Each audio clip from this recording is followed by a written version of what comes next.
Students. My name is Kamini Sharma from Premchand Memorial Public School. Today I explain English subject of class 7th.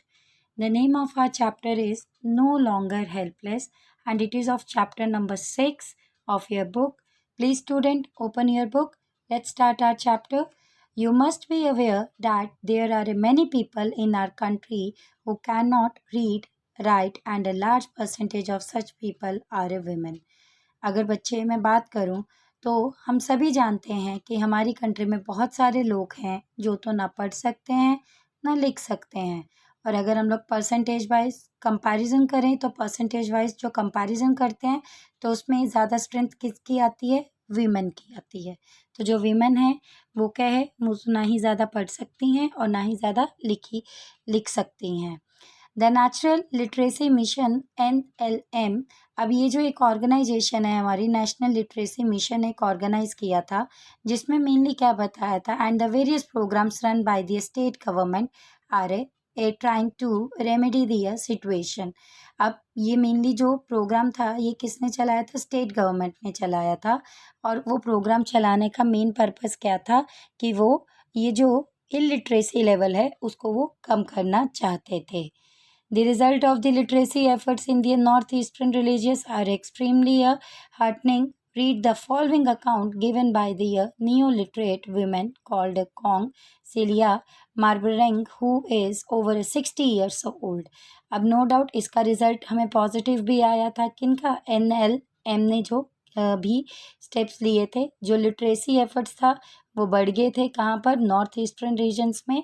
और जिसकी वजह से हम लोग कह सकते हैं कि हार्टिंग का मतलब होता है खुशी, एक खुशी की लहर जो थी वो जाग उठी थी।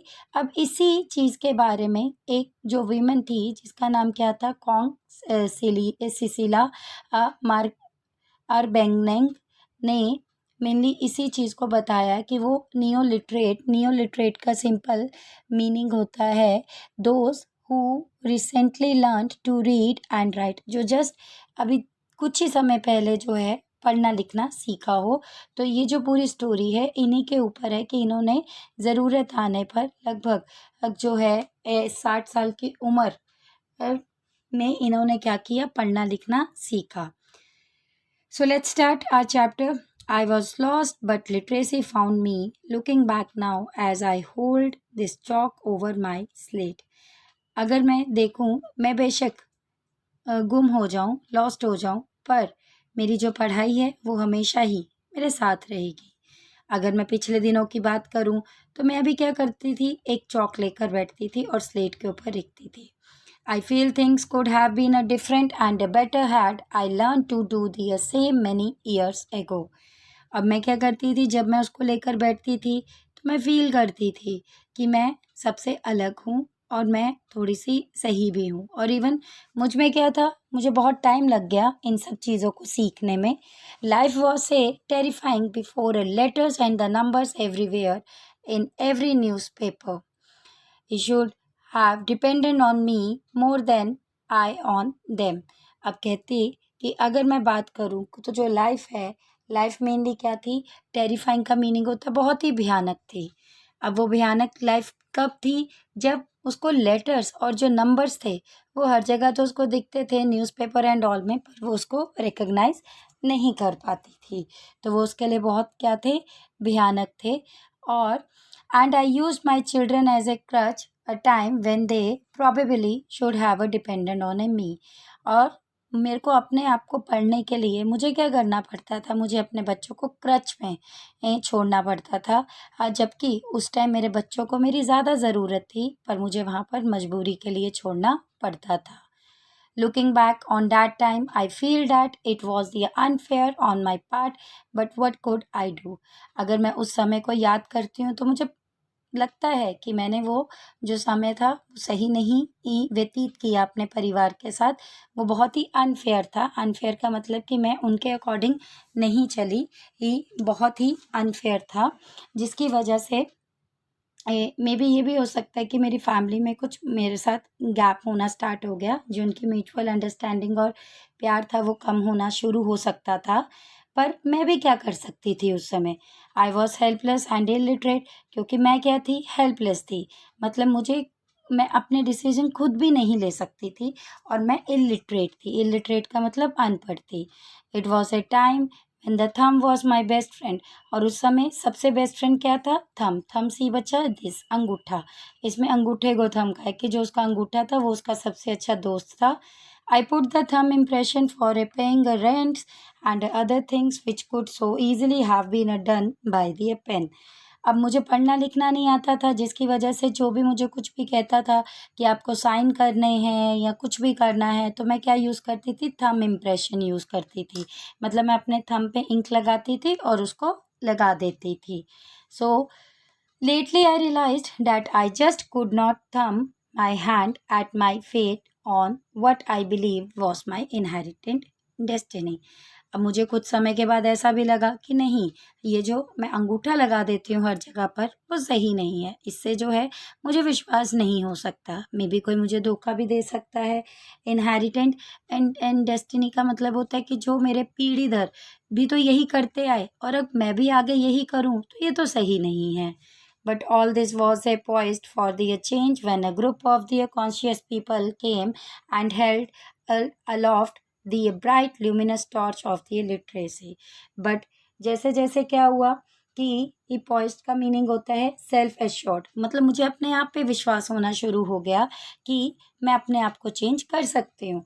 और मैं अपने आप को चेंज कब कर सकती हूँ? जब मेरे साथ कोई कॉन्शियस पीपल आकर मुझसे मिले, लाइक जिन्होंने मुझे सचेत किया, जिन्होंने मुझे बताया कि मुझे क्या करना चाहिए। मुझे ऊपर उठना चाहिए। अलोफ्ट का मतलब है ऊपर उठना चाहिए।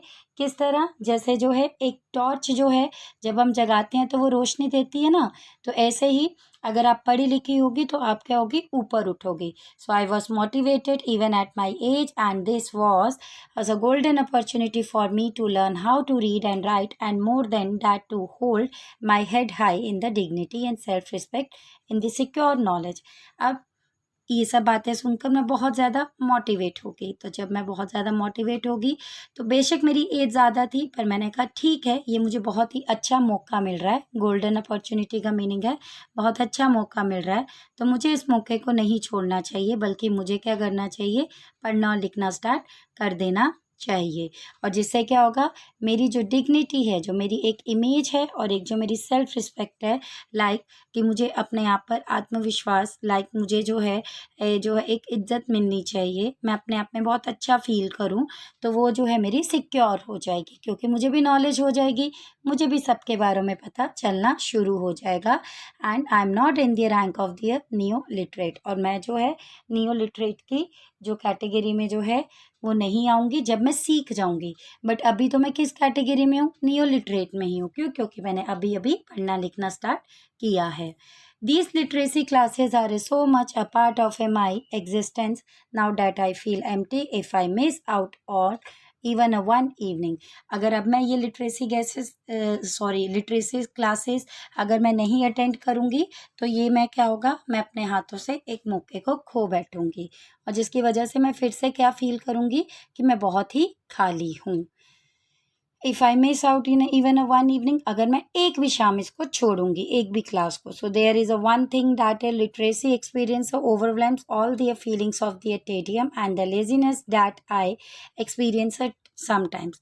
अब क्या हो गया? जैसे जैसे मैंने पढ़ना लिखना शुरू कर दिया, तो जो कभी कभी मैं बहुत ही ज़्यादा जो है, टेडियम का मतलब होता है इनडिफरेंस, कि दूसरों से बिल्कुल अपने आप को अलग समझती थी, अब मैं वैसा नहीं समझूंगी, और मेरे में आलस भी नहीं आएगा, तो मैं क्या करूँगी? कुछ ना कुछ करती ही रहूँगी। My greatest sense of the pride, joy and achievement is when I find myself able to help my grandchildren in their studies.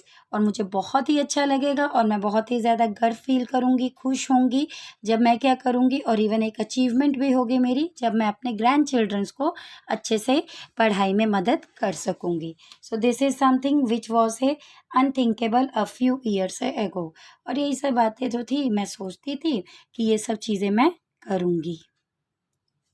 Out in the world and in the stress where I help out at a local tea shop, I am able to maintain their calculation and to draw up to their rough and ready budget for my daily expenses. अब no doubt मैं पढ़ लिख गई थी, तो जिसकी वजह से संसार में जो है मुझे कोई भी बेवकूफ़ नहीं बना सकता था।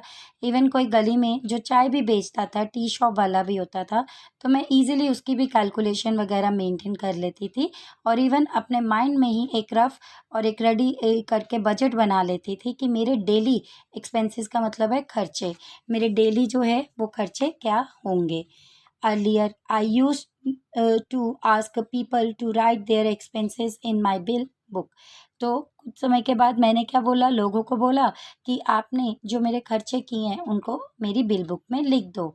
Many a times I was underpaid, cheated, and the only way I could keep track of a money that was owed to me was my identifying such people by a bread that they kept, a ostrich they spotted। अब क्या हुआ, इससे मुझे कोई भी जो है वो धोखा नहीं दे सकता था। एक तो मैं सब कुछ लिख कर रखती थी और इवन कई बार क्या होता था, मुझे बहुत मुश्किल होता था आइडेंटिफाई करने में कि वो वाले लोग जिन्होंने क्या रखी हुई थी, मूछें रखी होती थी और उनका हेयर स्टाइल जो था वो बिल्कुल ही अलग होता था, तो उनको ढूंढने में मुझे थोड़ी सी प्रॉब्लम आती थी कि मे बी उन्होंने मेरे हिसाब में क्या किया है। So today even at a home हम, और आज की अगर बात करूँ, बेशक मैं घर पे हूँ, I am able to calculate my savings, put it in the bank, make a estimate, and generally it has helped me live a life of a honor and a self-reliance।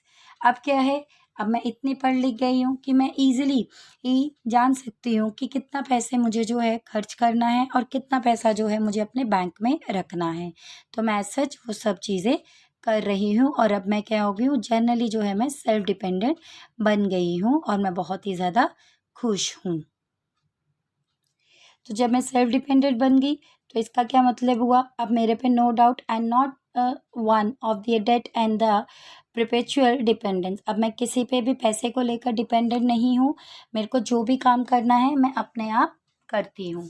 I need not really on other people to write and read for me. अब मैं किसी और के ऊपर भी जो है dependent नहीं होती हूँ कि मुझे कुछ लिख कर या पढ़ कर दो। I need not spend and uselessly to get these things done for me. अब मुझे क्या करना पड़ता है, अपने काम को करवाने के लिए किसी पे भी डिपेंडेंट नहीं रहना पड़ता, तो मैं अपना काम जो है वो खुद ही कर लेती हूँ, जिसकी वजह से मुझे किसी भी तरह का पैसा वगैरह जो है एक्स्ट्रा में खर्च नहीं करना पड़ता है। So I can read signboards and I really blush in embarrassment as a before। मैं बहुत ही खुश हूँ, अब मुझे जो है एम्बैरस फील भी नहीं होता है।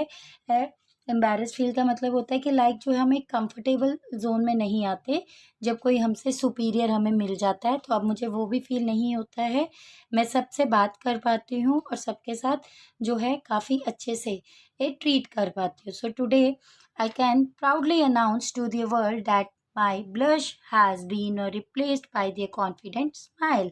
अब मैं बहुत ही प्राउडली बोल सकती हूँ और इवन ये अनाउंस कर सकती हूँ संसार में कि मैं जो है एक कॉन्फिडेंट स्माइल फीमेल बन गई हूँ। अब मुझे किसी भी चीज़ का डर नहीं है। जो मैं पहले एक डरी सी सहमी सी रहती थी, अब मैं वैसी नहीं हूँ। अब मैं बहुत ही ज़्यादा आत्मनिर्भर हूँ। So I will remain ever grateful to all of you who are responsible for giving me a second chance, a chance to lead a better life। तो मैं आप सबकी बहुत ही आभारी हूँ क्योंकि आप लोग ही रिस्पॉन्सिबल हो, मुझ में ये जो सारे चेंजेस आए हैं और मुझे आपने एक दूसरा मौका दिया कि मैं अपनी ज़िंदगी को सही ढंग से जी सकूँ। I was lost but literacy found me and for that I will continue to learn and I also owe my fellow sisters and brothers to join me in this wonderful lifelong experience of a learning। अब no doubt और मैं literate तो हो गई थी। अब मैं भी किस कैटेगरी में आती थी, लिटरेसी की कैटेगरी में आती थी।